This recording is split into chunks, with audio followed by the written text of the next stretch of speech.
small muscular sac right here. The larger pumping apparatus of the heart is actually the ventricle. So the other thing to notice really quickly is if you look at this thin area of the vein, look at how thin and weak it is relative to the artery. The artery has a much thicker wall because it's carrying a lot more pressure. This thing is just moving blood into here. The artery actually has to maintain the pressure from ventricle contraction. Okay, so it's much thicker, it's much stronger. It has to hold higher pressures. So again, starting to orient yourself to the back of this heart, you will want to, I don't know where that hair came. So you can see that there's all these different holes in arteries and veins that are entering the heart, and yet they're cut fairly close to the heart. So it's harder to necessarily find which one goes where. But these holes right here, as you can see, are actually moving into the left atrium. Okay, and so there's 4 major holes into the left atrium, which are the pulmonary veins, right? So 1, 2, 3, and 4. This one's barely separated, but anyway, you can see those 2. So 1, 2, 3, 4 pulmonary veins coming into the left atrium. The aorta is, in fact, it would descend right behind the heart, but it's right here. Excuse me, I got the pulmonary artery. This is the aorta. So the aorta would come up and descend right here. So you can follow that all the way down, and if you take your finger down there, which is going to be difficult right away because this thing's branching immediately. Wait, right? So the aorta, you can see a branch right there. I can actually see a couple branches in the interior of it right there. It's branching really quickly, and it's kind of connected to the pulmonary trunk. So as you cut it away, you'll actually see the opening of the aorta. So that gives you an orientation of your heart. On the front of the heart or on the exterior of the heart, you can see these arteries and veins that are feeding blood to the heart. Those are your coronary arteries, right? These are the ones that you're worried about when you're talking about heart attacks. And you can even see some fluid in those. Okay. All right. Okay, go ahead and go back here. Yep. So as we can see, this is a mushy, and this is a hard. See, this is the right side and the left side. All right, so here is the pulmonary artery, and as you can see, it's branching off here. That's the aorta. This is the aorta branching off right away. So if I stick my finger down the pulmonary artery, stick it down there, I can feel it over here. See over here, I can feel it all the way down there. So you can see some blood. Okay, so this would be another hole. This is the vena cava. See if I stick my finger down, it kind of goes right there. Which is further. Ooh, it goes all the way down there. Which is your right atrium. Yep. So, or I mean right ventricle, excuse me. Your right atrium is up towards your knuckle. It's just that little flap. So this is the superior and inferior vena cava. Okay, so a couple of things. I think all of you have oriented right and left. That's not that hard for you guys to do. Again, that pulmonary artery is the most obvious piece to go to the right ventricle. This is the right atrium. So one of the first questions is to figure out what's entering the right atrium. And the thing that's entering it is the vena cava. And so trying to figure out where that vena cava exits is kind of tricky. So it says to run something through it. Well, so there's the superior vena cava. This is the inferior vena cava, and it's a very thin material. Once you've done that, once you've figured out that superior and inferior vena cava, you can cut it open, okay? So you can cut that open, and then you can just do a small cut along the atria, okay? And what will be interesting is to see the different muscle bands that are in the atria. So notice that, look at those fibers. They're really kind of cool. They're kind of woven muscle fibers that make up the atria.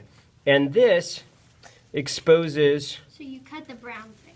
So that little, the atria, it's all kind of brownish. That's not a very good describer. Brown thing. What's going to happen here is now you have one chamber of your heart open, right? Oh, great. And what you're looking down, if you can stand up and see above this, is you're seeing the opening through the tricuspid valve down to the right ventricle. And one of the questions it asks you to do is to fill it up with a little bit of water. Okay, and it doesn't take much, right? We don't need to create, but but you can see now, if I just tap this, you can see valve action. So if you've either filmed it or looked at it, you can see how that valve, I can go like that, and then it closes, right? So the water is not coming back up. So if you didn't get a chance to see, come check out this valve, and you can see all three flaps, right? Can you see it? Come here. You got to come see. So this is a really important function of a valve, or of a pump, is to have a one-way valve. For any pump to keep pumping, it needs to have a one-way valve so that the water flows in one direction. In this case, blood. So, guys, once you have done that, once you have exposed your atria and experimented with the valve a little bit, then you can cut down through the right ventricle. Okay, you don't want to just mutilate it. But you do want to cut a line all the way through the right ventricle so that you can actually see the tricuspid valve and see all the little structures that are associated with it. Okay. Okay, go.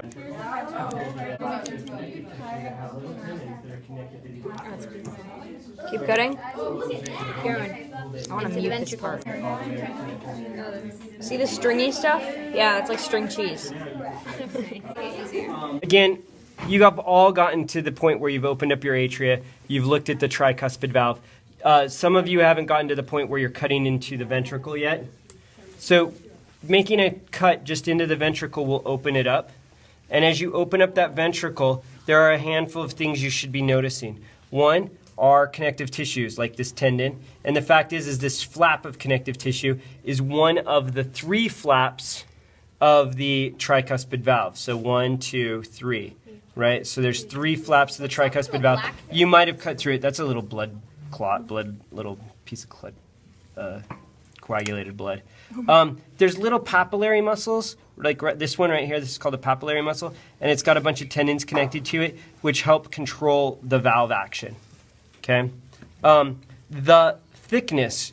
Notice the thickness of the difference in the thickness and the quality of the muscle of the ventricle versus the atria. Right? There's some definitely different qualities to it. We see more of a stringy like quality to the atrial muscles. The atrial muscles do not have to be very strong. You can see that the thickness of the ventricle wall is much greater than the atrial wall. What these guys then did is they cut up the ventricle up to the pulmonary artery. Up the vein?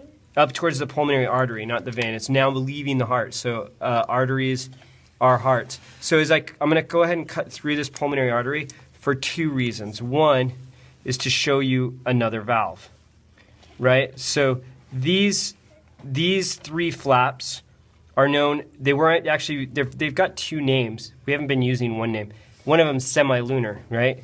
Partially. Yeah, half circle. Yeah, well, like a half moon, right? Lunar. So semilunar. So it's like crescent moons. But you can see that these flaps do not have all the structures associated, no tendons, no papillary muscles associated with the tricuspid and what you'll see in a minute, which is the bicuspid or mitral valve. These just prevent a little bit of backflow from blood maybe pushing back against it. So when blood comes back against it, it pushes like that, it pushes like that, and it pushes like that, and those 3 valves close around the blood flow, keeping it moving in one direction. Right, Chris and Dylan? Okay, so again, pulmonary valve, pulmonary artery. Again, as you look at this, notice that thickness and toughness of the artery relative to what you cut through earlier, which was the vein, which was very, very thin like that, right? Very different qualities. Okay, so then you're done with the right side. All this blood is flowing to the lungs, and it's going to come back to the left side. Okay, bigger, but the aorta still is carrying more blood flow. But there's your mitral valve or your bicuspid valve, right? And my finger's in the aorta. And so this is the left ventricle. So now what you guys can do is you can cut through there. You can see the mitral valve, and you'll see the difference in the wall thickness of the right and left side. Wait, okay? So a couple of things. The heart is now cut up, especially on the right side, quite a bit. The pulmonary artery is very obviously cut. You guys have seen that. We've cut open the pulmonary or the right atrium, right? So that's the right atrium. We opened up through the tricuspid valve, right? So we have the tricuspid valve. You can see the tendons and the papillary muscles. You've seen that. Notice the right side thickness, okay? So notice the right side thickness because many of you are right at the point where you're starting to get to the left side. This blood flowed through the pulmonary artery, through these semilunar valves or pulmonary valves, right? And it went to the lungs to get oxygen. So on Thursday, you're going to see the lungs. But this is where this blood is flowing to the lungs to get oxygen. It's coming back to the left side via the pulmonary veins, right? The atriums look fairly similar, right? So the right and left atria don't have that big a difference. These guys have now cut through the bicuspid or mitral valve. Notice the thickness of the tendons on that valve, right? Those tendons are quite thick because this has got a lot more pressure. Notice the thickness of the wall on the left side. So the ventricle wall on the left side is much thicker than the right side. Why is that? It's pumping blood to the rest of the body. It needs greater pressure. It needs to pump blood further. The right side is only pumping to the lungs. Then one thing you can do is, again, trying to figure out the difference between the aorta and the pulmonary artery, which looks similar. But your pulmonary or your aorta will enter your right atrium. So again, it's hard to find. That's one of the interesting things is when you get to your left ventricle, you'll be like, where does blood flow from here? Because it kind of hides behind the valve. So there's the opening to the aorta. Got it? Is that it? Is that everything? That's pretty much.